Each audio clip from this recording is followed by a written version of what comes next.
Eu acho que nós poderíamos fazer algumas reflexões iniciais para entender o porquê da existência no código do artigo que é a nossa menina dos olhos essa noite, né? Que é o artigo 942 do CPC. Gente, espero que vocês estejam ou com o código aí virtualmente ou físico em mãos, porque a míngua aí dos slides é mais do que nunca necessário esse acompanhamento para a visualização.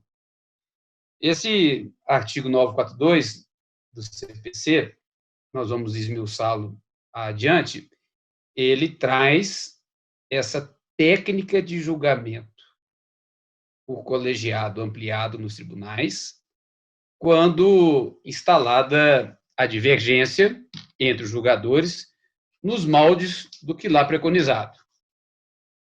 E aí, antes de nós aprofundarmos nas formas de interpretar esse artigo, e até mesmo para facilitar a interpretação, vem a grande pergunta: por que a existência dessa potencialização do debate em segunda instância feita pelo tribunal, feita pelo Código de Processo Civil? E aí nós vamos voltar um pouco num estudo principiológico em face de dispositivos deste Código de Processo Civil. Vejam, adianto uma visão que eu tenho antes de aprofundar um pouco nos princípios. Ninguém tem dúvida que quando esse código veio à tona, havia um reclamo da comunidade jurídica e dos jurisdicionados, de uma forma geral, por celeridade. Não havia uma fácil compreensão na comunidade jurídica e, sobretudo, nos jurisdicionados, com relação à demora na prestação jurisdicional. Daí porque a conclusão que eu faço, e adiantando-a, é que entre qualidade e celeridade, esse código optou pela segunda. Esse código eliminou mecanismos que enriqueciam a dialética, o debate, sobretudo em primeiro grau de jurisdição, em homenagem a quê? A rápida prestação jurisdicional. E aí nós vamos identificar, para, a partir dessa identificação, fazer um contrapeso com o enfrentamento deste instituto do julgamento colegiado ampliado, mas nós vamos fazer a identificação de um princípio que eu acho que é o carro-chefe de todos no âmbito desse Código de Processo Civil, que é o princípio da duração razoável do processo, que, diferentemente nesse código do que apregou a Constituição Federal, que só fala em duração razoável do processo, este código, confiram nos artigos 4 e 6, este código diz, olha, eu quero uma duração razoável do processo, mas não para que o juiz extinga o processo sem examinar o mérito, dê pela carência de ação, extinga pela inércia da parte, ou para que o tribunal amanhã não conheça de um recurso por ausência de algum pressuposto de admissibilidade. Eu quero uma duração razoável do processo com o atingimento do mérito. Diz, em outras palavras, o legislador: magistrado, não me enrole. Defina o mérito. Dê a João o que é de João, a Maria o que é de Maria. Por que eu quero isso? Porque assim nós alcançaremos o quanto antes a paz social. Todas as vezes que o juiz extinguir um processo sem resolução de mérito, ele estará dizendo às partes: digladiem, briguem. Por quê? Porque a extinção do processo sem resolução do mérito não faz coisa julgada material e as partes podem e voltarão, porque ainda estão estimuladas para tanto, a juízo novamente, para debater novamente aquele mérito. Então, todas as vezes que é extinto sem resolução de mérito, fomenta-se a guerra, elimina-se a paz social. Por isso, o legislador optou por esse princípio da primazia do mérito. é uma roupagem qualificada do princípio da duração razoável do processo. O princípio da primazia do mérito está lá contido mais genericamente nos artigos 4 e 6, ele apregoa que o juiz deve rapidamente, num tempo razoável, definir a lide, trazer paz social. E em diversos dispositivos do Código, nós vamos verificar que o juiz é instado sempre a permitir a correção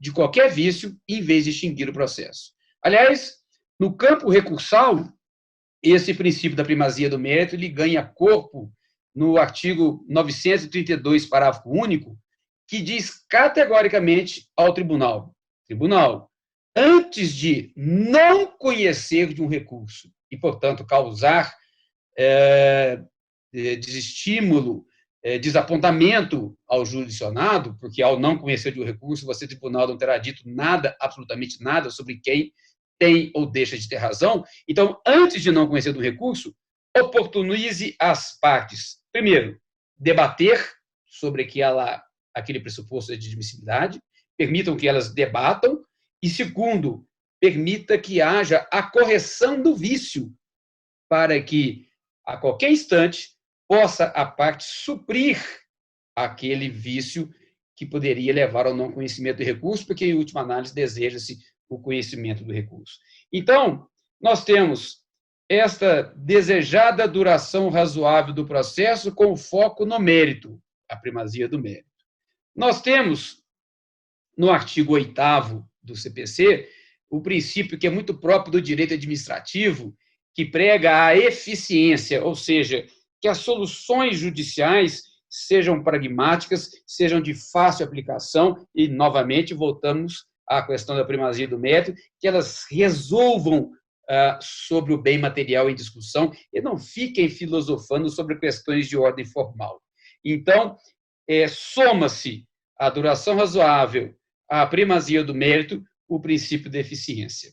Então, nós começamos a perceber, e isso está espalhado, e vocês vão estudar isso no curso da pós-graduação, em diversos dispositivos desse código, há concretude em diversos dispositivos a esses princípios, concretude dada pelo mesmo código, mas nós vamos perceber que há esse desejo de rapidez, desarte do mérito, eficiência, e como o legislador fez para que isso pudesse ganhar mais visibilidade, mais plausibilidade, e como que eu poderia sintetizar isso para vocês? Eu faria através da seguinte afirmativa: o legislador praticamente aniquilou o chamado duplo grau de jurisdição. Esse me parece o ponto crucial. Vejam que o legislador deste código, ele faz uma leitura de que o primeiro grau de jurisdição é mais um rito de passagem, é mais, dentro do possível, para a coleta de provas. O legislador, neste código atual, não mais dá importância àquilo que nós valorizávamos anteriormente, que é aquela coisa quase dogmática, antes vista, como uma inviabilidade de haver supressão de instância. Hoje, não há mais relevo algum em se exigir que o juiz analise uma prova para que só depois disso o tribunal faça a mesma análise. Hoje, não se valoriza mais a necessidade de que o juiz faça o enfrentamento de forma fundamentada, para só depois dele fazê-lo, aí o tribunal possa reexaminar. Vejam, 2 exemplos, e confiram no Código de Processo Civil, por favor, 2 exemplos emblemáticos a respeito disso que estou por hora a dizer. Um é o artigo 938, parágrafo 3º do Código de Processo Civil. Ele, para mim, é a demonstração mais categórica de que o duplo grau de jurisdição e nada é a mesma coisa para esse legislador. Volto a dizer, foi uma opção válida do legislador, que entre qualidade e celeridade, optou pela celeridade. E nós vamos chegar adiante nas somas para mitigar os problemas advindos dessa falta de qualidade. Mas Vamos lá. Ele, no artigo 938, parágrafo 3º, disse: reconhecida, isso se dirigindo ao tribunal, ok? Reconhecida a necessidade de produção de prova, o relator converterá o julgamento em diligência, que se realizará no tribunal ou em primeiro grau de jurisdição, decidindo-se o recurso após a conclusão da instrução. Digo o seguinte para vocês: o que hoje o Código determina, e infelizmente nem todos ainda perceberam isso, nos próprios tribunais. O que ele determina? Olha, chegou um recurso ao tribunal. O relator percebe que, puxa vida, está faltando aqui uma perícia, uma prova pericial que seria essencial. O autor está acusando o réu de ter construído o seu imóvel e o fez de forma deficiente. Eu, juiz, não tenho elementos técnicos para aferir essa deficiência. O juiz julgou improcedente o pedido, mas não oportunizou a realização de uma prova pericial, o que diria tecnicamente sobre essa deficiência ou não. Eu, aqui no tribunal, estou percebendo claramente a negativa de acesso à prova à parte autora. O que o tribunal faria do Código de 73? Ele anularia a sentença e o processo, determinaria a reabertura da dilação probatória com ênfase à perícia, no exemplo dado, ausente, faltante. Aí nós teríamos toda uma novela, porque aí nova prova seria produzida, com novo debate em primeira instância, razões finais, etc. e tal. Aí, nova sentença, novo recurso, apelação contra razões, e novamente chegaria o feito ao tribunal em fase recursal. Ou seja, tempo e dinheiro perdidos por conta dessa visão que se tinha de muita valorização ao duplo grau de jurisdição. O tribunal não pode examinar aquela perícia, no exemplo aqui dado, se o juiz não a examinou em momento algum. Era assim que se via as coisas. Por esse parágrafo 3º do artigo 938, o tribunal vai fazer o seguinte, via de regra, através do relator. Juiz, estou te devolvendo os autos do processo. Colhe para mim essa prova pericial, colhe ela para mim, e me devolve imediatamente os autos. Eu não quero que você faça mais nada no processo. Deixa que aqui, voltando para mim, a perícia pronta e acabada, eu vou oportunizar o contraditório e prosseguirei no julgamento. Então, esse é um exemplo claro de que o primeiro grau de jurisdição não tem mais aquele valor que antes tinha em face do chamado duplo grau de jurisdição. Agora é um rito de passagem e rápido. Essa é a ideia do legislador. Bom, outro exemplo que também rompe com aquilo que nós assistimos no Código passado está no artigo que trata da 13, parágrafo 3º. Vejam, no passado, se uma sentença não analisava um pedido da parte, a parte pediu condenação do réu a pagamento de indenização por danos materiais e morais, o juiz só analisou o pedido de indenização por danos materiais, ou a parte pediu o reconhecimento da paternidade e acumulou um pedido de verba alimentar, o juiz só julgou a paternidade, mas não examinou a verba alimentar. Havia omissão. O juiz não equacionou por completo a lide. Vinha um recurso de apelação ao tribunal. O que o tribunal fazia? Ao detectar aquela flagrante nulidade, ele determinava como decorrência da nulidade que o ato se repetisse novamente, lá em primeira instância, por meio de um novo ato judicial proferido pelo juiz de primeiro grau. E aí, nova decisão, novo recurso, novas contrarrazões, e depois voltava ao tribunal para um novo exame, agora mais amadurecido, a partir do que o juiz decidiu, primeiro grau. Não podemos negar, e perdia-se tempo e dinheiro. Agora, o Código, no 1013, parágrafo 3º, ele amplia aquela técnica de julgamento das causas maduras, ou seja, se o processo já está em condições de ser julgado, ainda que haja um vício incorrido pelo juiz de primeiro grau, eu, tribunal, já avanço e já julgo, já supero aquele vício, porque o processo está maduro. Então, no parágrafo 3º do artigo 1013, o Código diz que se o processo estiver em condições de imediato julgamento, o tribunal deve, desde logo, decidir o mérito. E aí cita algumas situações aqui, no inciso 1, 2, 3 e 4, todos ao redor desse exemplo que eu dei, com algumas variáveis. Então, pouco relevo, ou melhor, relevo algum tem para esse código aquela antigamente chamada supressão de instância. Por quê? Porque optou-se, repito mais uma vez, pela celeridade em detrimento da dialética que o duplo grau de jurisdição oportunizava. Bom, aí a tudo isso se soma algo mais perigoso ainda. É que, verifiquem, que nós sempre tivemos em mente, a partir da dicção contida no CPC de 73, que o juiz seria escravo, à luz do princípio da legalidade, em primeiro lugar, da regra. A regra, a lei, o artigo legal, tal como concebido pelo Estado legislador. Dizia o Código que, no Código 73, apenas se o legislador, ou perdão, se o juiz não encontrar na lei alguma solução para aquela querela, para aquele conflito, apenas nesse caso é que haverá de o juiz se socorrer às outras fontes do direito.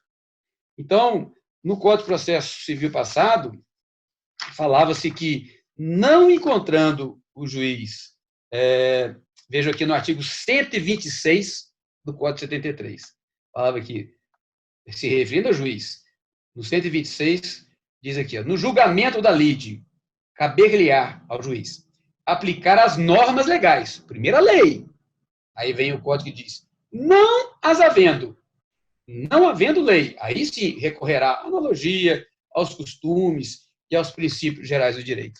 O ordenamento jurídico como um todo verifica o artigo 140 do Código atual. E verifiquem mais esse dispositivo que é relevantíssimo, que é o 489, parágrafo 2º do Código atual. Vejam, nós tínhamos em mente que o critério, chamado critério de ponderação, ele apenas se aplicava quando havia um conflito entre princípios.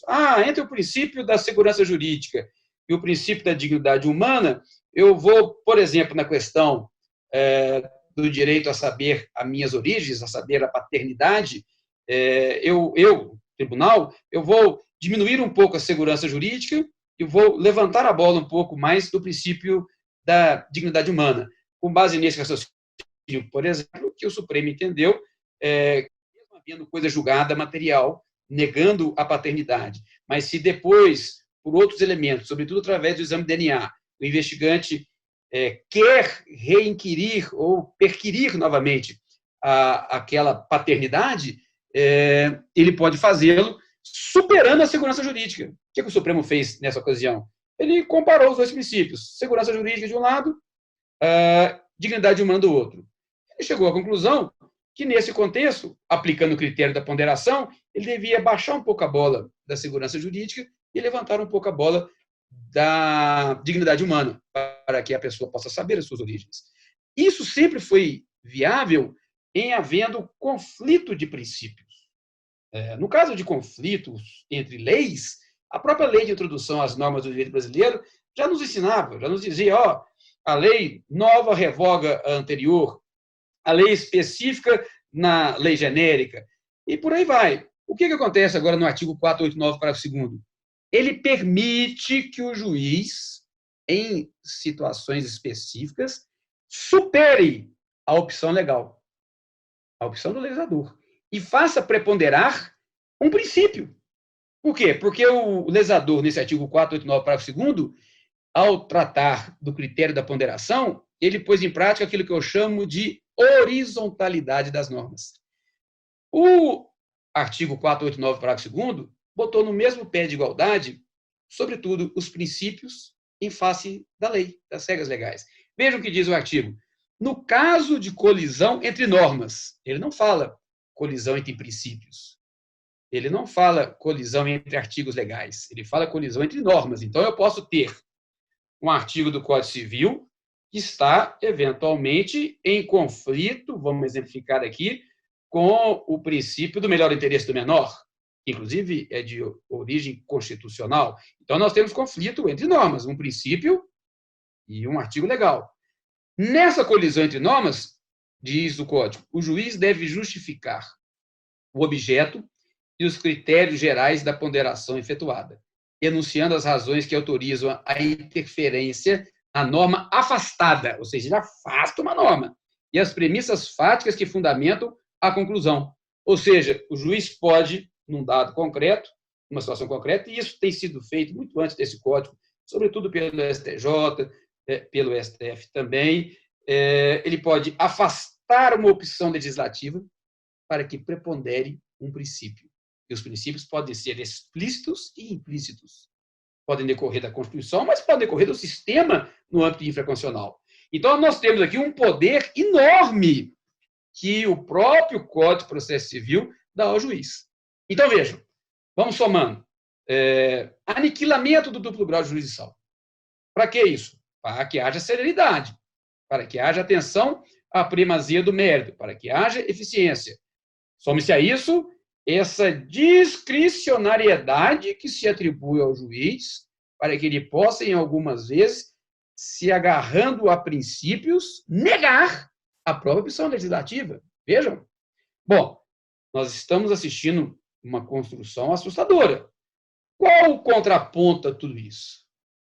É que o nosso legislador armou sistemas de contrapeso para frear, para trazer equilíbrio nessa outra ponta que me referi, que traz essa virulência para o juiz, poderes violentos para o juiz. Então, nós temos como novidade, em primeiro lugar, o contraditório efetivo. Peraí, o juiz pode até mesmo fazer preponderar princípios em detrimento da opção legislativa, mas ele tem que debater. Mas debater como? Se em primeiro grau de jurisdição agora pouco se prestigia o próprio debate em duas instâncias, então vem o Código que diz no artigo 9 e 10, ele institui o efetivo contraditório. Significa dizer que toda e qualquer aplicação do direito ao caso concreto, o juiz pode, independente do que eu argumentei, trazer uma fundamentação jurídica nova, desde que ele não fuja dos limites da lei, mas ele pode trazer aquela máxima, dê-me os fatos e lhe darei direito. Então, o juiz, ao trazer esse seu raciocínio jurídico, ele tem que, antes de aplicá-lo, ouvir as partes. É o que dizem os artigos 9 e 10 do CPC. Se o juiz reconhece um fato notório, vamos supor uma questão aí, uma ação de indenização que envolve uma demora na entrega de um bem, o juiz vem e fala, olha, ninguém falou, mas tem ao redor de tudo isso aí aquela crise do coronavírus que inviabilizou, e isso é um fato notório, a entrega da mercadoria, etc. Ele pode aplicar? Pode. O fato superveniente pode ser aplicado? Pode. É o que diz o artigo 492 do CPC. O juiz pode trazê-lo, inclusive, independente de prova, se é fato notório? Pode. Mas, ao fazê-lo, à luz do princípio do contraditório, do efetivo contraditório, e da não surpresa, ele tem que instar as partes para debaterem sobre o tema. Partes, saibam que eu vou trazer esse tema fático ou esse tema jurídico. E partes, como eu não sou o dono do mundo, eu quero que vocês debatam exaurientemente sobre esse tema para que eu possa construir uma decisão judicial. E aí a minha fundamentação, eu não vou arrancá-la do meu bolso. Eu vou construí-la a partir do debate que eu acabei de assistir vocês partes fazendo. Isso é o que, em rápidas palavras, a respeito do princípio do contraditório e da não surpresa. E vejam que o artigo 933, confira no Código, o artigo 933, ele traz para o campo recursal, para o campo dos tribunais, com especificidade, esse princípio da não surpresa, esse princípio do efetivo contraditório. O tribunal, o relator, podem conhecer de fatos supervenientes. A criança, na época da ação de alimentos, ou o jovem, né, na ação de alimentos, não trabalhava, mas no curso do processo veio à tona que ele obteve um emprego. É um fato novo.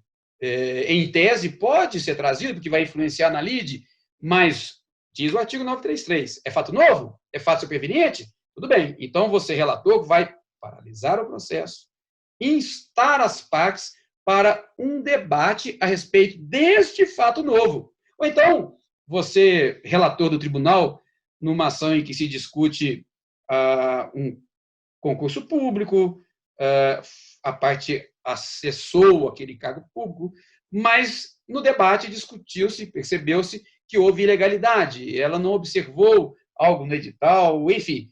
Aí o tribunal falou, eu estou vendo esse recurso aqui, eu acho até, no primeiro instante, que há ilegalidade mesmo na nomeação e posse desse candidato. Porém, eu tenho comigo um fato superveniente, que é a aplicação da teoria do fato consumado. Ora, eu estou vendo aqui que esse cidadão assumiu o cargo, já foi até promovido dentro dos critérios lá da administração pública.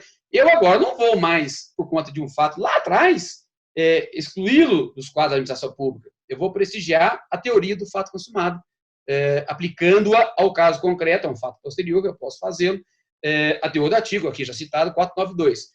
Pode, mas ele vai ter, na forma do artigo 933, que dizer, partes, debatam sobre a teoria do fato consumado. Eu quero ouvi-las sobre isso, ok? Então, isso a respeito do princípio do contraditório, efetivo contraditório, e da não surpresa.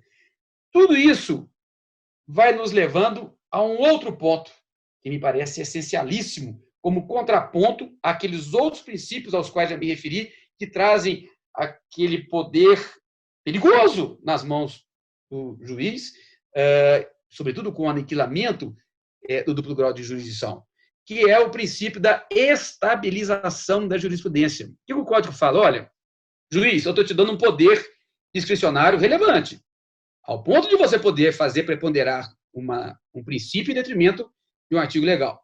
Eu estou dando esse poder para você, assim.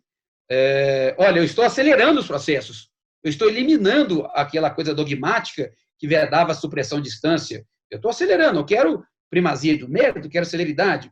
Mas, vejam bem, se você, tribunal, começa a decidir nesse sentido, através dessa opção que você fez ao analisar a colidência entre normas, que o faça para todos os casos daqui para frente. Eu quero estabilidade. Isso tem a ver com o princípio da isonomia. Eu quero que a mesma situação jurídica tenha o mesmo tratamento para João, para Maria, para José, etc. E tal. Esse princípio da estabilização da jurisprudência, ele tem corpo ali nos artigos 926 e 927 do Código, que pregam aquela jurisprudência coerente, que pregam a estabilização da jurisprudência. Agora, o que eu acho interessantíssimo, na realidade, está no artigo 489, confira no Código, por favor, ao estabelecer critérios para a fundamentação das decisões judiciais. Vejam que o artigo 489, parágrafo 1º, ele diz o seguinte, no inciso 6º, vejam como essa estabilização da jurisprudência, ela não se limita apenas ao sistema de precedentes vinculativos. E nós temos precedentes vinculativos, são aqueles, por exemplo, proferidos pelo órgão especial dos tribunais, aqueles proferidos em sede de recurso especial e extraordinário repetitivos, em sede de ADI, etc. E tal. Mas, mesmo os precedentes tidos como persuasivos, que não são literalmente vinculativos, eles devem, em princípio, ser seguidos. Para quê? Para que haja uma estabilização da jurisprudência.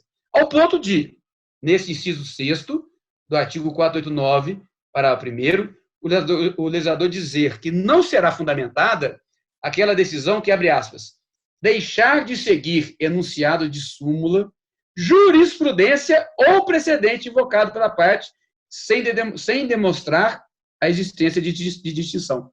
Então, se eu cito um precedente de uma Câmara qualquer aqui no Tribunal, segunda Câmara Civil, um precedente da Câmara, ou seja, ele é persuasivo, ele não é vinculativo, mas se eu invoco aquele precedente no meu recurso, o tribunal tem que dizer, sob pena de não ser fundamentada a sua decisão, o porquê, naquele caso concreto, ele não está aplicando o mesmo raciocínio aplicado por aquele paradigma que eu citei, oriundo da segunda Câmara.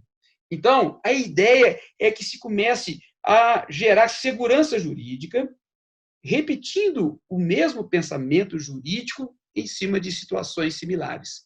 para que, com isso, os tribunais possam, repito, trazer segurança jurídica e, com isso, ganhar mais tempo para proferir decisões em temas novos que irão surgir no curso do tempo e, com isso, ganhar-se mais celeridade. Então, com isso, nós conseguimos entender que, para que haja a celeridade, a primazia do mérito, potencializou-se o julgamento nos tribunais, sobretudo com essa ideia de estabilização da jurisprudência, que haverá de se estabilizar a partir de um confronto advindo do efetivo contraditório e da não surpresa. Quero dizer, portanto, que este código potencializou os tribunais de segunda instância. O debate nos tribunais de segunda instância. Ele diminuiu a importância da primeira instância, atribuindo a ela um papel de instância de passagem, não valorizando mais aquela necessidade de tudo que ele, tribunal, for examinar, tenha que ter sido examinado antes pela primeira instância. Isso não existe mais nesse código.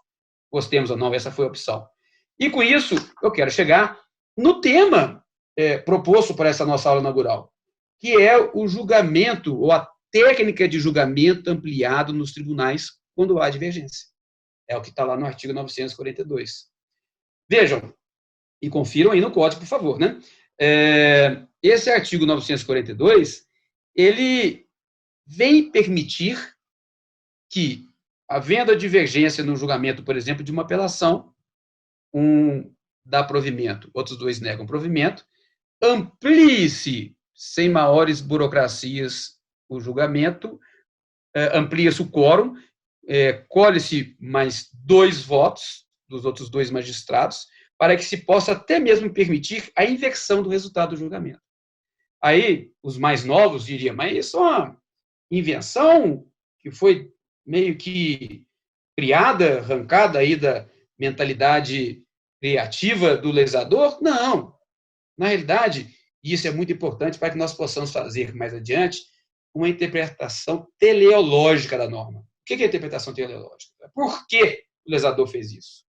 Eu tenho que entender por que ele criou essa técnica de julgamento 942, para que eu possa interpretar nas zonas de conflito, onde houver dificuldade para compreender a norma. Por que foi criado isso? Porque, meus amigos, e eu brinco que eu, durante muito tempo, fui chamado de viúva dos embargos infringentes, que era o recurso mais democrático e saboroso, porque permitiam vitórias que viravam o resultado até então existente, era um recurso muito gostoso de lidar com ele mesmo, que era o recurso dos embargos infringentes. No Código 73, no material que eu não sei se todos vocês receberam, eu coloquei lá, antes de 2001, a redação que havia no artigo 530 era: cabem embargos infringentes quando não for unânime o julgado proferido em apelação e ação rescisória. Havendo divergência quando do julgamento de uma apelação, seja porque reformou, seja porque anulou a sentença, seja a sentença de mérito, seja sem mérito, seja divergência porque não se conheceu da apelação e os outros conheceram, seja porque divergiu com relação à verba sucumbencial, seja porque se sucumbiu em relação ao quantum da fixação, por exemplo, de uma indenização, qualquer que seja a extensão e a localização da divergência, caberia embargos infringentes. Então, era aquela oportunidade em que a parte sucumbente, ainda que em parte, ainda que parcialmente, depois de publicado o acordo, e aí sim, nós vamos começar a entender, porque havia uma burocracia no recurso de embargos infringentes. Publicava o acordo, 2-1. Aquela parte que ficou sucumbida, ou em parte, ela entrava com embargos infringentes. Aí, prazo de 15 dias, vista para contrarrazões, mais 15 dias, os autos voltavam para o relator. Naquela época, não no Código atual, que não existe mais, naquela época existia a figura do revisor, então ainda ia para o revisor. Se houvesse interesse do Ministério Público, necessidade de sua participação, os autos iam para o Ministério Público, depois entrava em pauta, aí sim os advogados faziam a sustentação oral e tinha-se um julgamento por um quórum maior, via de regra, por 5 magistrados, a apelação era julgada por 3, passava para 5, e aí poderia haver inversão do julgamento. Se não estiverem em condições de votar, redesigna a sessão, ou se não estiverem ali 2 desembargadores, convoque-se mais 2 para ampliar o julgamento. Na forma preconizada pelo STJ, veja a gravidade. Dependendo do lado que você está, obviamente. Mas imaginemos que eu sou advogado autor. Eu estou ganhando uma indenização milionária por 3-0. Não tem divergência nenhuma. Mas aqueles outros 2, conforme o que está preconizando no STJ, podem se pronunciar não só sobre a matéria divergente, que no exemplo dado é aquela quantificação dos danos morais, se é 5 ou se é 3 mil, é requinha. Mas algum deles pode. Vamos supor agora que eu sou advogado do devedor, o réu. Eu estou ciente do posicionamento da STJ, e o que eu vou fazer? Vou atrás dos 5 desembargadores.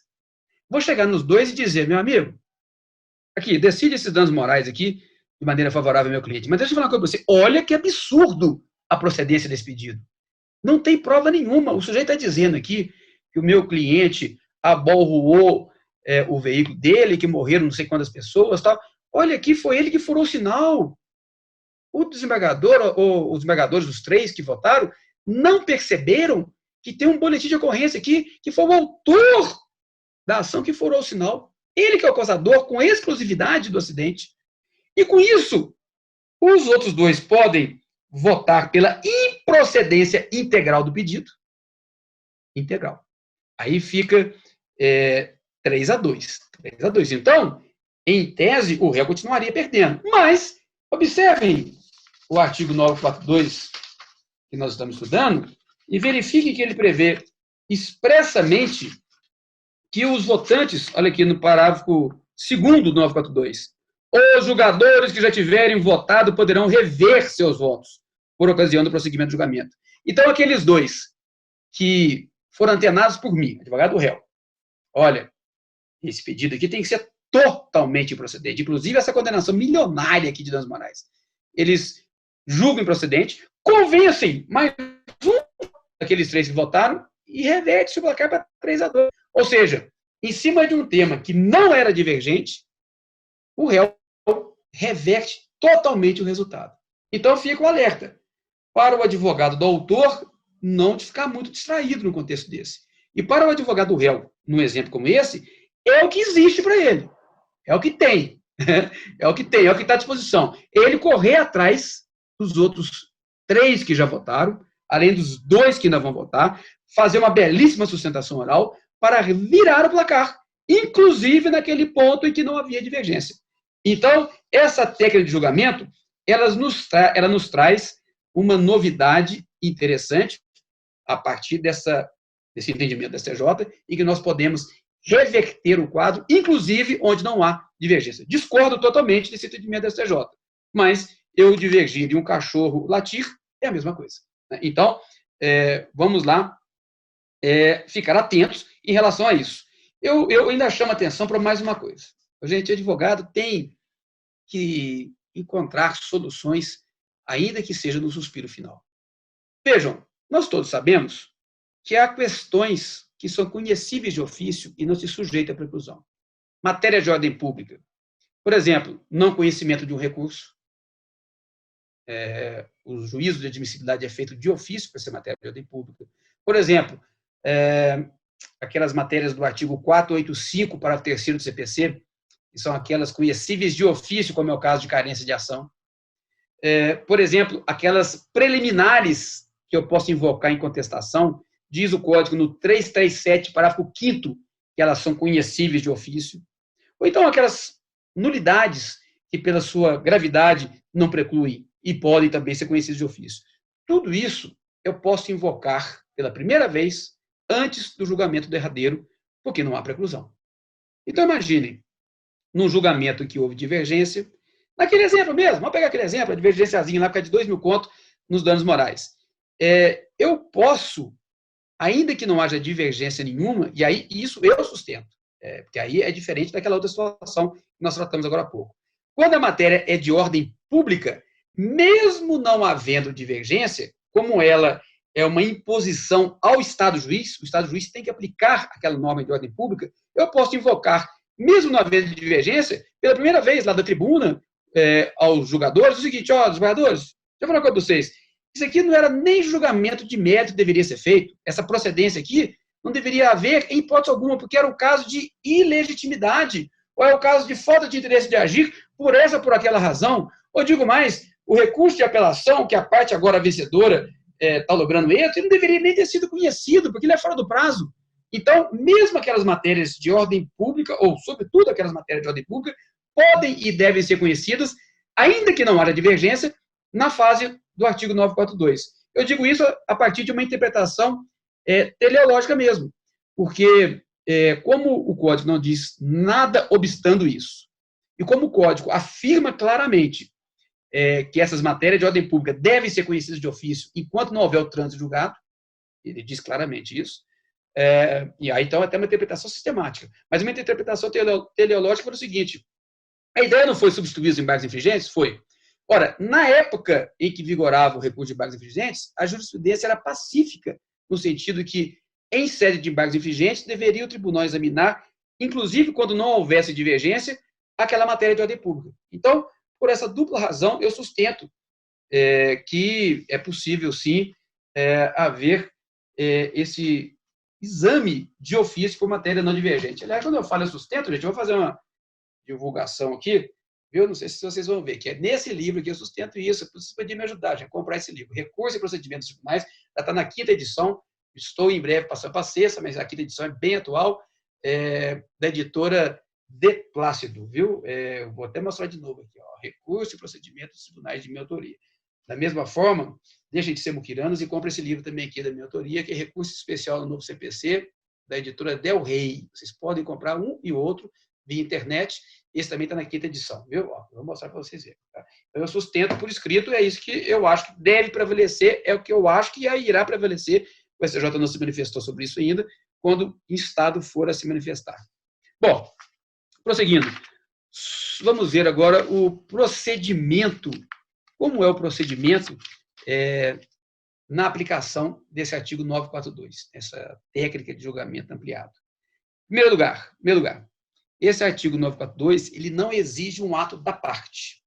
Ele é um ato do juízo. Houve divergência no tribunal? Houve divergência no tribunal?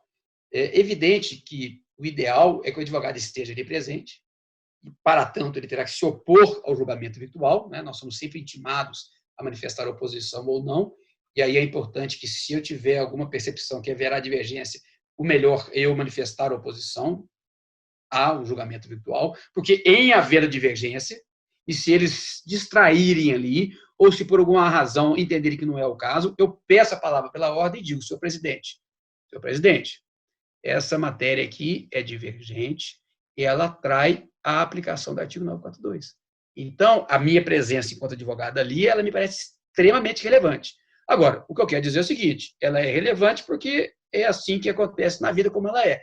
Mas, na verdade, esse procedimento é uma imposição ao órgão julgador, que, de ofício, mesmo sem provocação da parte, deve impor esse procedimento. Bom, então, e eu até mandei aqui no material encaminhado a vocês, um precedente do ministro Moura Ribeiro, da CJ, onde ele destaca exatamente isso, que o artigo 942 não configura espécie recursal, mas uma técnica de julgamento a ser aplicada de ofício, ou seja, não depende das partes. E diz aqui, ó, independentemente de requerimento das partes. Olha, gente, isso é o que diz a CJ, mas cá entre nós, é um tema novo, o STJ também anda meio sem juízo, cada hora uma turma se pronuncia de uma forma, ele acaba estimulando a divergência em vez de pacificar a divergência. Então, o ideal é, havendo uma divergência, e você tem a percepção que o tribunal não está pondo em prática o procedimento 942, e você precisa dele para reverter o resultado do julgamento, é você pedir a palavra pela ordem e pedir que conste em ata a sua arguição sobre a inobservância ao 942, para que você faça constar ali a sua arguição e ninguém amanhã alegue preclusão, que me parece desnecessário, porque é matéria de ordem pública, na medida que é uma imposição ao órgão julgador e não à parte. A parte não tem essa obrigação, mas, pelo sim, pelo não, o advogado que é atento deveria fazer dessa forma que estou aqui a dizer. Bom, seguindo ao procedimento. Esse artigo 942 diz que, havendo resultado não unânime, o julgamento terá prosseguimento, em sessão a ser designada com a presença de outros julgadores que serão convocados nos termos previamente definidos, em número suficiente para garantir a possibilidade do resultado inicial, de inversão do resultado inicial. É aí que eu quero dizer que eu vou grifar aqui. Assegurar das partes e a eventuais terceiros o direito de sustentar oralmente suas razões perante os novos jogadores. Vejam, isso aqui está uma confusão, sobretudo o Tribunal de Justiça de Minas Gerais. Cada um aplica do jeito que quer. Não tem, é terra de mãe Joana, é casa de mãe Joana. O certo e aí de novo eu vou me valer agora da interpretação teleológica. Por que isso aqui existe? Foi para substituir os embargos infringentes. Mas de uma maneira mais objetiva, menos burocrática, porque os embargos infringentes eram demorados, eram burocráticos, era um procedimento longo. Então, nos embargos infringentes, o advogado já tinha sustentado na apelação. Teve divergência, ele entra com embargos infringentes. Quando os embargos infringentes vinham à pauta, ele sustentava novamente. Ora, com mais razão, é um direito do advogado sustentar uma segunda vez, quando instalada a divergência. E sustentar ciente da divergência. Porque assim ele já fazia na época dos embargos infringentes. Com mais razão agora deve fazê-lo, porque agora o procedimento é muito mais simples, muito mais rápido. O Código já ganhou em tempo e atos processuais a exaustão ao simplificar esse procedimento através desse mecanismo criado aqui pelo 942. Mas não são todos que pensam assim. Por isso que o advogado deve pedir a palavra pela ordem. O que tem acontecido, sobretudo no Tribunal de Justiça de Minas Gerais, eles já vêm com a divergência, os outros dois já estão sabendo e eles já todos pronunciam seus votos na ocasião do julgamento. E o advogado só fala uma vez. Poxa vida. O retorno do advogado à tribuna, e está aqui a literalidade da norma, assegurado às partes o direito de sustentarem suas razões perante os novos julgadores. Diz-se, não, mas os dois novos julgadores já estavam lá quando você sustentou. Mas eu sustentei sem saber da divergência. A ideia do Código é que haja uma nova sustentação com foco, com o olhar à matéria divergente. Lembre-se do princípio do efetivo contraditório, da não surpresa, que estão aí exatamente para contrabalancear a esse excesso de velocidade que o Código impôs no procedimento, no processo de forma geral. Então, se há uma divergência, eu preciso saber os termos da divergência para eu levar informações ao órgão julgador. Todo desembargador que é sério, que é comprometido, ele tem sede e fome de informações, de argumento. Ele não é o Deus, ele não é o Todo-Poderoso, ele não consegue formatar um julgamento royal, justo e correto se ele não ouvir os argumentos das partes. É isso que é o princípio do efetivo contraditório e que veda na surpresa. Então eu vou voltar à tribuna para eu enriquecer o julgamento. Não é para eu ganhar honorários do meu cliente, não. Eu vou para contribuir com o julgamento. Esse é o papel do advogado. É por isso que existe o efetivo contraditório, a não surpresa, e a fundamentação da decisão, ela não é uma coisa formal. Ela tem que trazer ao ato judicial aquilo que os advogados sustentaram. Não é apenas para entrar num ouvido e sair em outro. É para que o magistrado possa amadurecer a sua convicção. Lembrando que muitas vezes o debate que ali está acontecendo acontece pela primeira vez. Porque, lembra que eu disse? Eliminou-se o duplo grau de jurisdição. Muitas vezes aquela matéria divergente ali não foi debatida na sentença. Não houve o exercício do duplo grau de jurisdição. Outro dia mesmo, numa Câmara do Tribunal, aconteceu isso e com uma gravidade. E eu levantei a palavra pela ordem e pedi para sustentar novamente. Mas o mais grave, além de tudo, além de não permitir o oitivo do advogado limitado aos termos da divergência, um dos votos novos estava trazendo uma matéria nova, que sequer tinha sido debatida, estava dizendo que o meu constituinte não detinha legitimidade para arguir aquilo que houver arguído. Ora, mais do que nunca o advogado tinha que ser ouvido, não só por força do 942, mas em razão do princípio da não surpresa, esculpido nos artigos 9 e 10 e 933 do CPC. Então, é nesse instante que o advogado deve arguir, pedir a palavra pela ordem, exigir o seu direito de manifestação, se lhe for negado, pedir que conste em ata, tudo bem. Depois ele vai trabalhar com os recursos às instâncias superiores. Então, vejam, é possível, prossigo aqui, e vejam o parágrafo 1º do 942, de fato, que esse julgamento prossiga na mesma sessão. Isso é possível, sim. O parágrafo 1º do 942 permite. Vou ler aqui, ó. Sendo possível, o prosseguimento do julgamento deve-se-á na mesma sessão, colhendo-se os votos de outros jogadores que, porventura, compõem o órgão colegiado. Mas, isso tem que ser lido com a cabeça, que é o caput 942. Repito, assegurada às partes e eventuais terceiros o direito de sustentar oralmente suas razões perante os novos jogadores. Agora, eu só vou sustentar se eu souber os limites da divergência. E eu só vou saber os limites da divergência depois de proferidos os votos. Então, eu tenho que fazer uma segunda sustentação oral.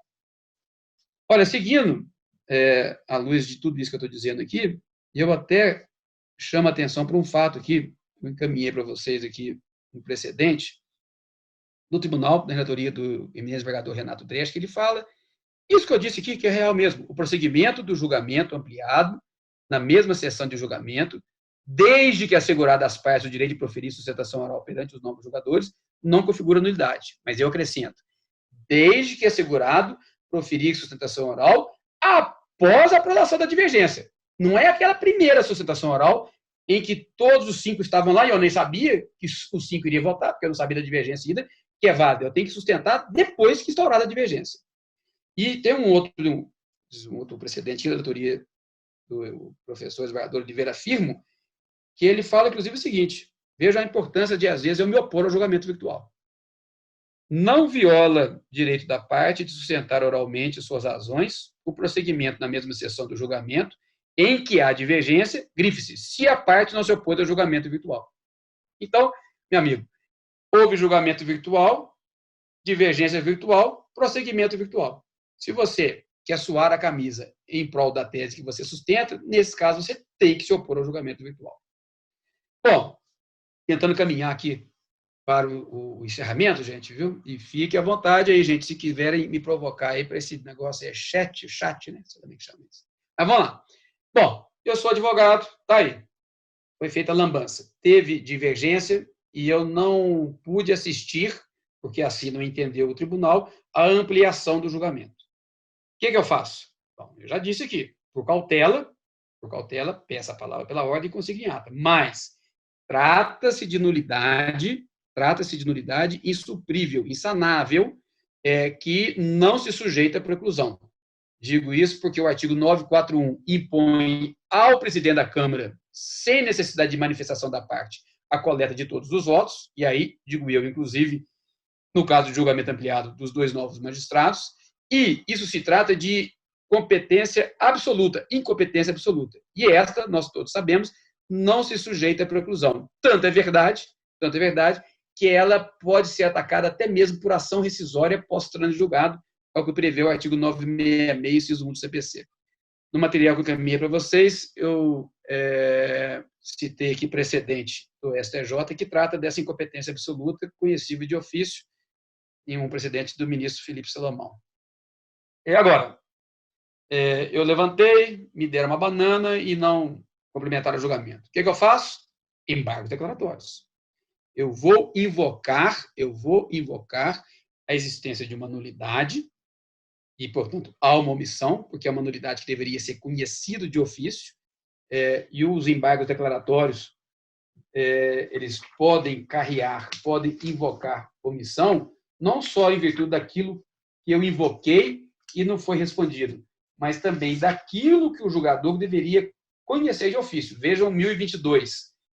Caberá em base declarações para suprir a omissão de ponto ou questão sobre o qual deveria se pronunciar o juiz de ofício ou a requerimento. De ofício ou a requerimento. Então, se deveria ter sido consertada essa anomalia decorrente da não incidência, da não aplicação da técnica de julgamento de ofício, mas não foi feito, eu vou invocar, então, agora, via embargos declaratórios. Aí eu faço, na perspectiva de que seja corrigida a omissão decorrente dessa nulidade que deveria ter sido detectada de ofício.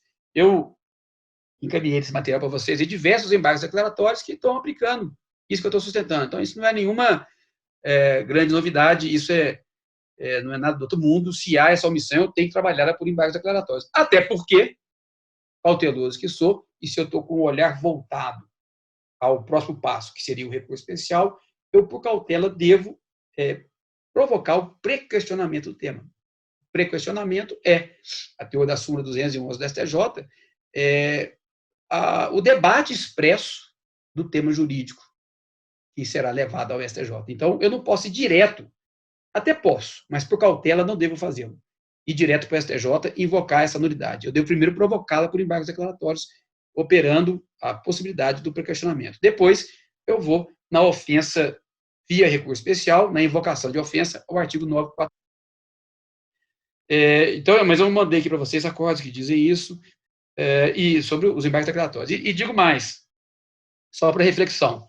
Eu sustento, nas minhas obras aqui, que, em se tratando de matéria de ordem pública, até mesmo o prequestionamento agora é dispensado. Depois vocês confiram o artigo 485, parágrafo 3º, 485, parágrafo 3º, e o comparem com o correlato do Código 73, que era o 267, parágrafo 3º, e verifiquem que lá está escrito que essas matérias conhecíveis de ofício podem ser conhecidas de ofício até o trânsito em julgado. Antes falava até a sentença de mérito. Agora fala até o trânsito em julgado. Ora, numa comparação, eu posso dizer o seguinte, é conhecível de ofício antes que transite o julgado, inclusive em sede de recurso especial. E, independentemente de prequestionamento, o STJ pode, de ofício, detectar aquela nulidade. E eu, com mais razão, posso provocá-lo via recurso especial, mesmo sem prequestionamento. Essa é uma tese que até tem precedentes a seu favor, nesse sentido, lá no STJ e até no STF, mas são posicionamentos minoritários até então. Eu ainda não vi o STJ e o STF desatarem esse imbróglio surgido a partir do novo Código. Então, ajuizados que somos, evidentemente, se nós formos ingressar com recurso especial, nós vamos antes proporcionar o prequestionamento através dos embargos declaratórios. Mas se eu fui procurado, de repente, já com o prazo dos declaratórios superados, só me resta sustentar a desnecessidade do prequestionamento nessas hipóteses em que a matéria é de ordem pública. Mas eu fui procurado, já transitou em julgado. O meu cliente veio para cá com a raiva danada, porque sucumbiu, porque perdeu, está no prazo da rescisória, de 2 anos. O que eu posso fazer? Entrar com a ação rescisória através de invocação, por meio de invocação do artigo 966, inciso 1, que fala da rescindibilidade da decisão de mérito quando é proferida por incompetente, que no caso é incompetente porque não foi a Câmara cheia. E posso até mesmo invocar a violação literal à norma contida nesse nosso artigo 942 do CPC. Então, seriam essas as formas para eu me desvencilhar da injustiça praticada pelo tribunal ao não aplicar a técnica de julgamento contida no artigo 942. Meus amigos, é muito ruim ficar falando sem vê-los, sem ouvi-los. Ainda mais eu que sou um caipira, não gosto de ficar com esse computador na minha frente. Mas tomara que vocês tenham assimilado alguma coisa. A nossa pós-graduação está aí a todo vapor, começando já amanhã, e as inscrições ainda estão abertas, aqueles que não tiverem se inscrito, tiverem desejo, façam. Ela pode ser presencial ou online, agora nessa época terrível aí de coronavírus, só online, evidentemente, mas ela está aí disponível. Os que tiverem, como eu não mandei slide nem nada, mas quem quiser anotar aí, gente, quem tiver com vontade de anotar, quiser me caminhar dúvidas, Valadão, meu e-mail, tá? Valadão, @valadão, o chat não está aberto, mas onde que eu abro esse trem, gente? E agora apertei errado alguma coisa aqui.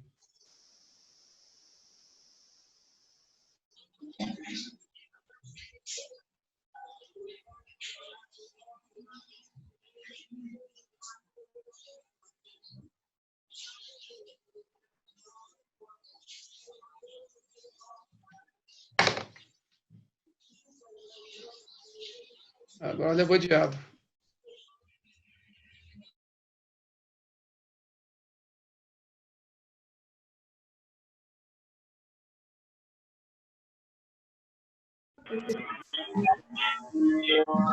O microfone de todo mundo está aberto, aí quem quiser fazer perguntas pode fazer. Eu não estou vendo ninguém e eu apertei alguma coisa errada, gente. Aí eu não estou vendo ninguém, mas se vocês estão me ouvindo, dá para salvar.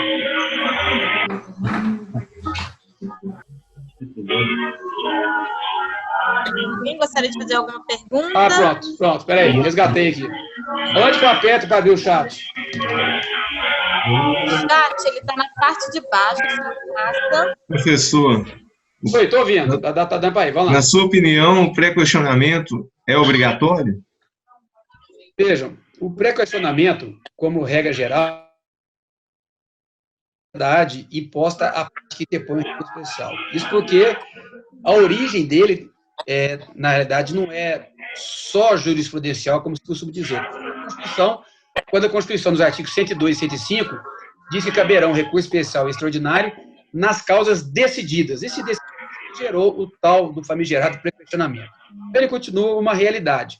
O que eu estou sustentando é o seguinte: em se tratando de matéria de ordem pública, nulidade de citação, carência de ação, incompetência absoluta, prescrição, decadência, nesses casos, por ser matéria conhecível de ofício, não é exigível o pré-questionamento das demais matérias. Isso porque o artigo 485, parágrafo 3º do Código, ele traz um paradigma diferente. Vejam aqui, o juiz conhecerá de ofício, ou seja, a qualquer instante, das matérias tais, em qualquer tempo e grau de jurisdição, qualquer grau de jurisdição, não afasta o STJ, não, enquanto não ocorrer o transjulgado. Ora, quando estiver sendo julgado o recurso especial, não aconteceu o transjulgado, evidentemente. Naquela ocasião, pode conhecer de ofício. Se pode conhecer de ofício sem proposição, significa dizer que não é necessário o pré-questionamento. Tá? Esse dispositivo está diferente do correlato, que dizia que era possível conhecer de ofício até a sentença de mérito. Agora é até enquanto não ocorreu o transjulgado. Então, esse é um ponto.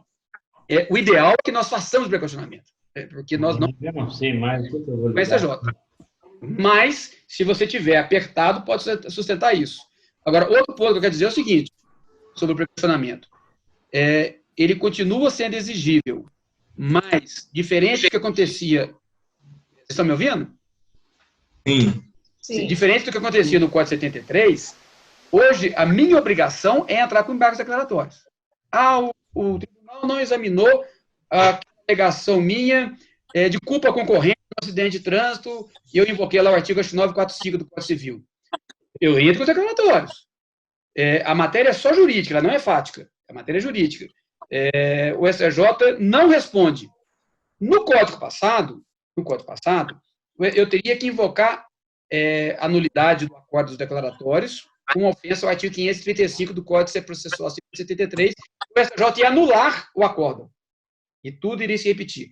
No Código atual, institucionalizou-se aquilo que a evidência minoritária já admitia, que é o chamado pré-questionamento ficto. Eu já fiz a minha parte. Então, o STJ, se eu tiver invocado nos declaratórios, se eu tiver invocado no recurso especial a nulidade do acordo dos declaratórios, em vez do STJ anular, ele já examina o mérito.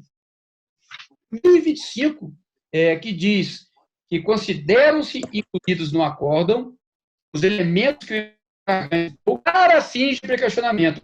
Grife-se, ainda que os embargos sejam inadmitidos ou rejeitados, caso o Tribunal Superior considere existente erro, omissão, contradição ou obscuridade.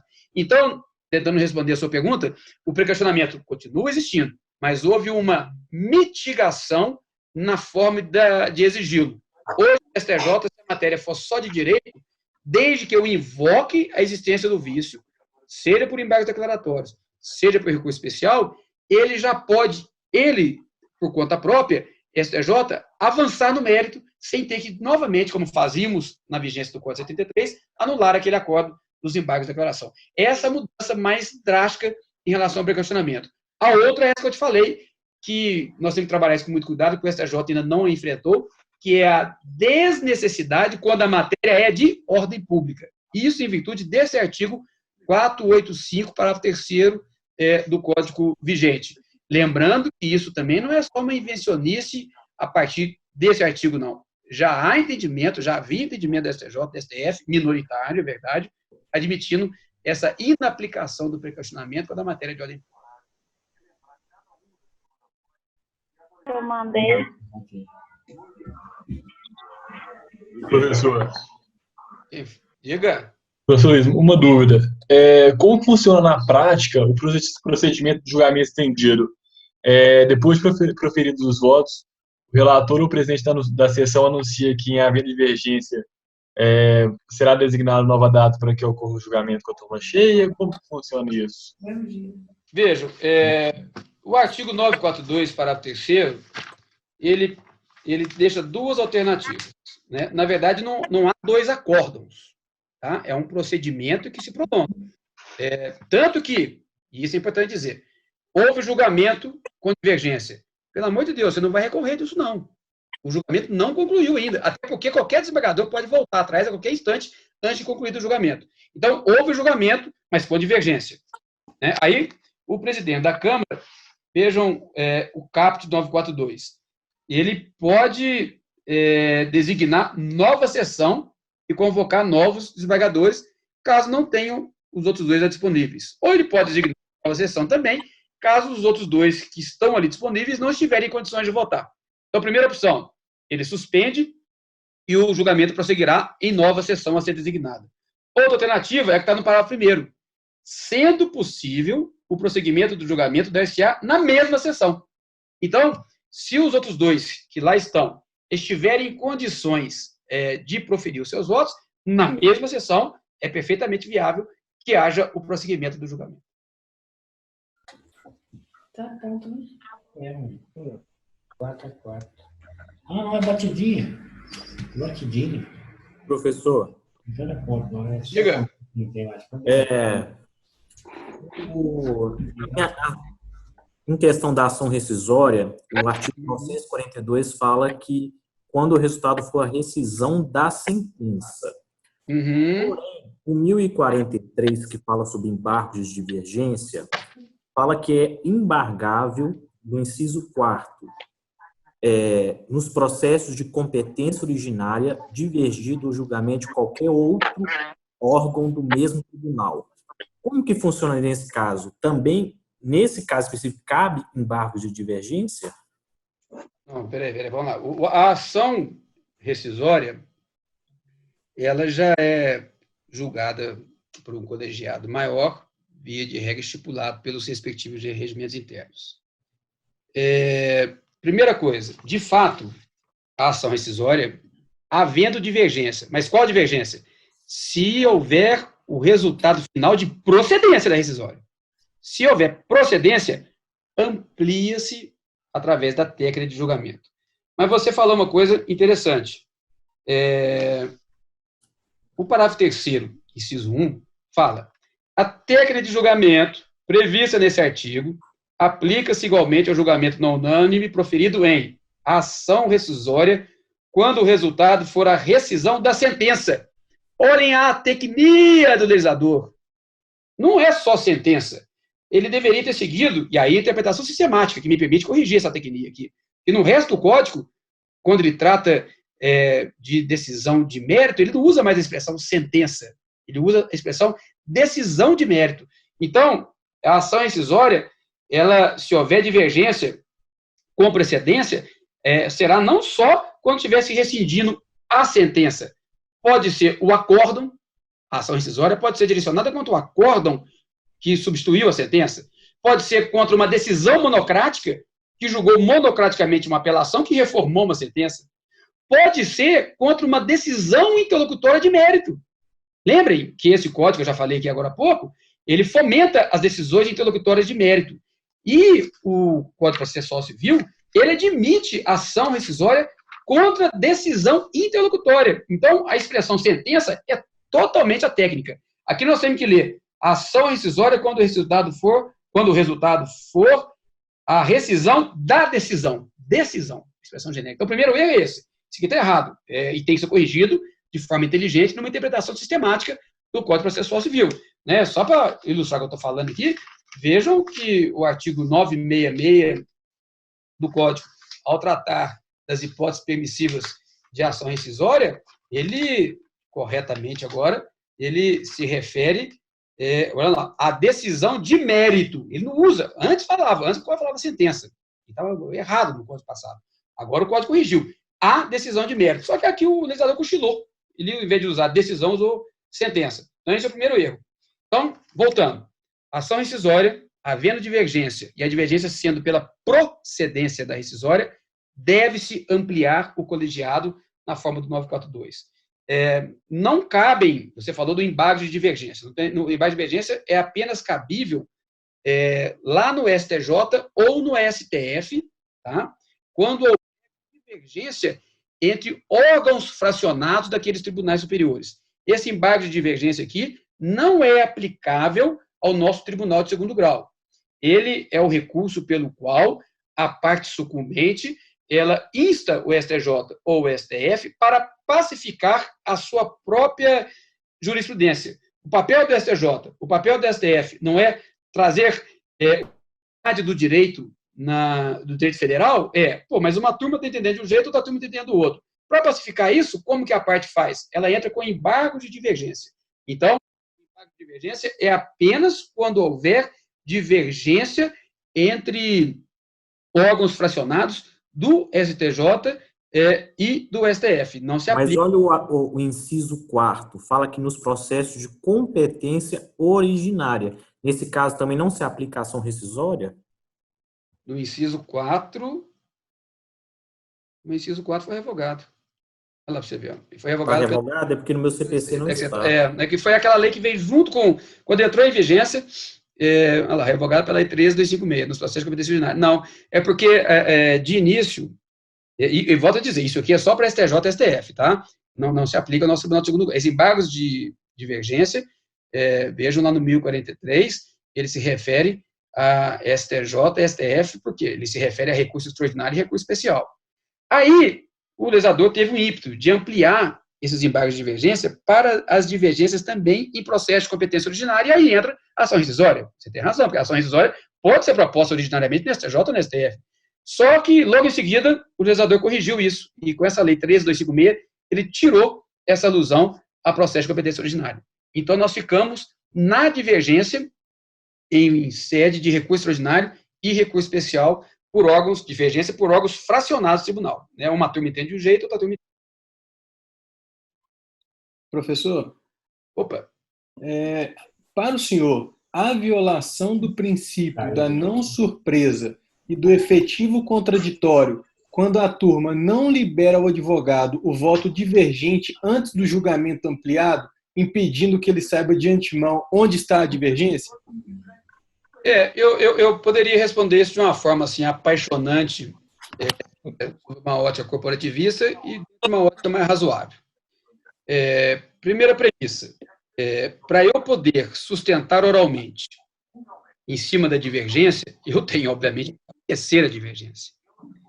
Essa é uma premissa. Então, não tem como se faz aí na prática, até autorizado pelo regimento interno que permite aos tribunais apenas a leitura das emendas, mas se tem uma divergência e o advogado vai para sustentar novamente, de duas uma. E aí, na linha do que você me provocou.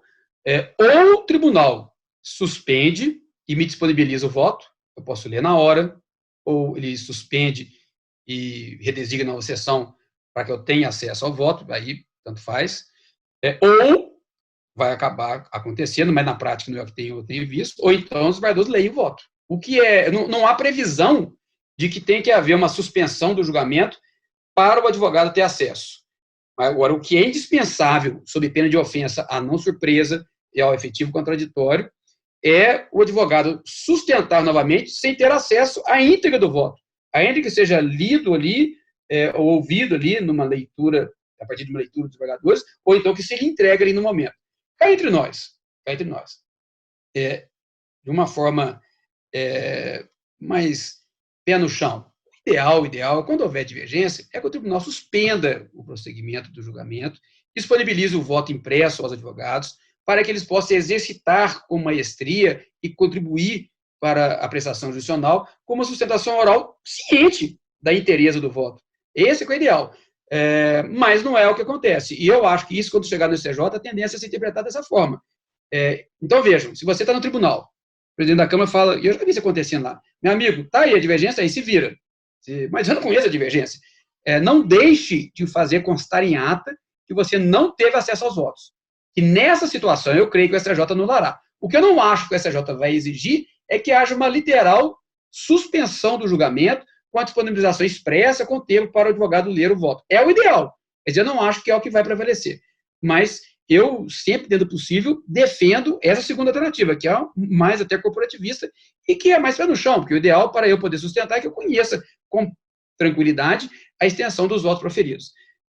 Mas acho que o importante é ter acesso aos votos, seja lido, seja impresso, seja na mesma sessão, seja com o tempo sobrando. O que não pode, é como a gente tem visto acontecer, é o tribunal falar assim, tem uma divergência, aí se vira. Não, isso realmente ofende a publicidade dos julgamentos, que é uma garantia constitucional, o efetivo contraditório e o princípio da não surpresa. E nega eficácia e eficiência esse artigo 942, que a ideia é do advogado voltar à tribuna para sustentar, para enriquecer o debate, não é para ele ficar no escuro apenas para constar em ata que ele sustentou.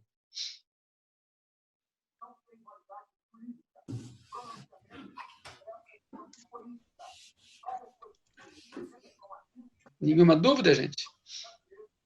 Mas eu estava dizendo aí, se alguém tiver, pode me interromper, quem quiser, porque eu não passei o material, o meu e-mail é valadal, com 2 L's, @valadal, com 2 L's, .com.br, né? valadão.com.br, com 2 L's, sentiu. E meu celular, pode mandar zap, que é mais fácil, é 99982-5881. 99982. Olha o que você tem que fazer. De tanto corinha que veio, ó. Oi?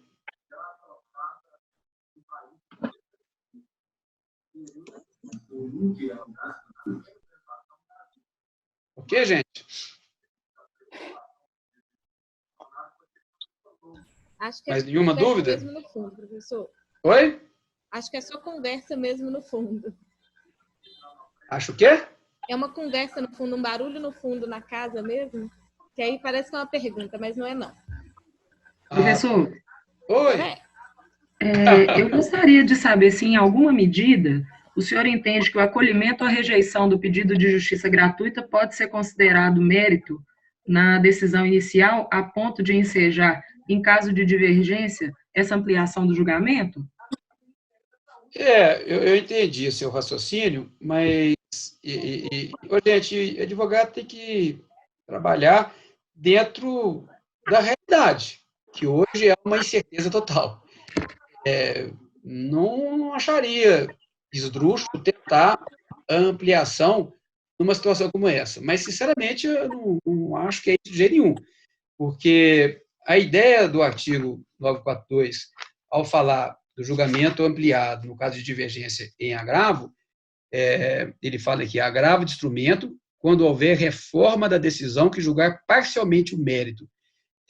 Foi permitir essa ampliação quando há o desate final da pretensão da parte. O que é o mérito, processualmente falando? É a pretensão que a parte expôs na sua inicial, que sofreu resistência da contestação, ou então que ela expôs na sua reconvenção, em contra-ataque ao autor, e aquele mérito foi desatado. É a minha pretensão de direito material, é a minha pretensão a receber uma indenização, a que seja anulado um contrato, a que seja declarada uma cláusula nula, etc. e tal. Isso que é o mérito. A questão, por exemplo, da concessão da justiça gratuita, ela, diferente disso, ela é uma questão incidental surgida no curso do processo. Então, ela não se identifica com o mérito propriamente dito. O mérito é o bem de vida que é procurado pelas partes e que é dado ou negado pelo Estado juiz. Essa questão da justiça gratuita é uma questão incidental que está relacionada ao acesso pela parte. Inclusive, vai caber agravo de instrumento quando ela é negada ou revogada. Né? A gente sabe disso, pode conferir lá no 1015, na hipótese que prevê o cabimento do agravo de instrumento, se não me engano, no artigo 100, 99, uma coisa assim, fala assim também.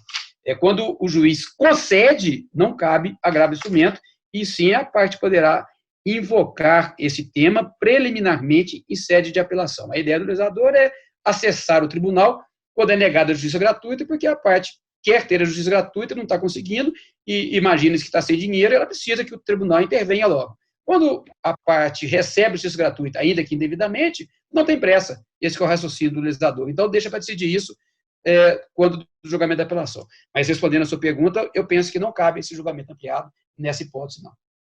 Obrigada, professor.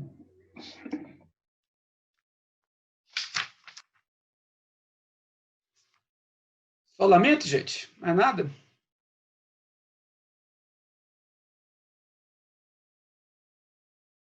Ó, não mais, gente, pode me mandar zap à vontade, pode mandar e-mail, que nas minhas limitações vou estar sempre tentando aí clarear. Quiser xingar, pode xingar, elogiar, vou ficar satisfeito. Quiser comprar meu livro, eu fico mais ainda, tá? E se quiser também indagar qualquer coisa sobre a pós, fica à vontade, também eu vou tentando clarear. E vamos nos falando, e por enquanto ficando em casa, né, gente? Até passar essa tormenta desse insuportável coronavírus. Um beijão em todos aí, vamos sempre nos falando, vamos estudar, que é o que nos resta, né, nesse período de confinamento. E para quem gosta, tomar um vinho também ajuda um pouquinho. Beijão para vocês, boa noite. Ok, Cedinho? Ok, professor, muito obrigada a todos os alunos. Só reforçando que o material que o senhor enviou, ele fica disponível na plataforma para os nossos alunos e quem fez inscrição na palestra chegou no e-mail. Então tá ótimo. Mas só Qualquer coisa é só me cobrar. Oi? Tá bom. Tá bom? Então falou, boa noite, gente. Bom descanso.